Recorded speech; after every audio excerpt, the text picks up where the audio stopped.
నాన్న ఎందుకో వెనకబడ్డాడు. అది శీర్షిక. అమ్మ 9 నెలలు మోస్తే నాన్న 25. రెండూ సమానమే అయినా నాన్న ఎందుకో వెనకబడ్డాడు. ఇంట్లో జీతం తీసుకోకుండా అమ్మ, తన జీతం అంతా ఇంటికే ఖర్చు పెడుతూ నాన్న, ఇద్దరి శ్రమ సమానమే అయినా అమ్మ కంటే నాన్న వెనకబడ్డాడు. ఏది కావాలి అంటే అది వడ్డీ పెడుతూ అమ్మ, ఏది కావాలంటే అది కొని పెడుతూ నాన్న, ఇద్దరి ప్రేమ సమానమే అయినా అమ్మకొచ్చిన పేరు ముందు నాన్నెందుకు బాగా వెనకబడ్డాడు. ఫోన్లోనూ అమ్మ పేరు, దెబ్బ తగిలినప్పుడు అమ్మ అని పిలవడే, అవసరం వచ్చినప్పుడు తప్ప మిగతా అప్పుడు గుర్తురానందుకు నాన్న ఎప్పుడైనా బాధపడ్డాడు.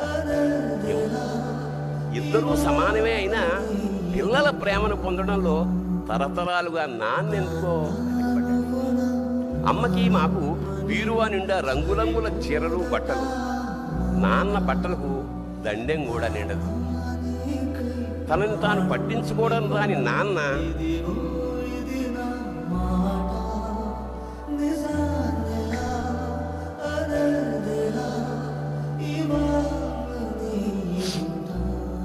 ఎందుకో మాకు కూడా పట్టదంతా వెనకపడ్డాడు. అమ్మకి అన్నో కొన్నో బంగారు నగలు, నాన్నకి బంగారం అంచున్న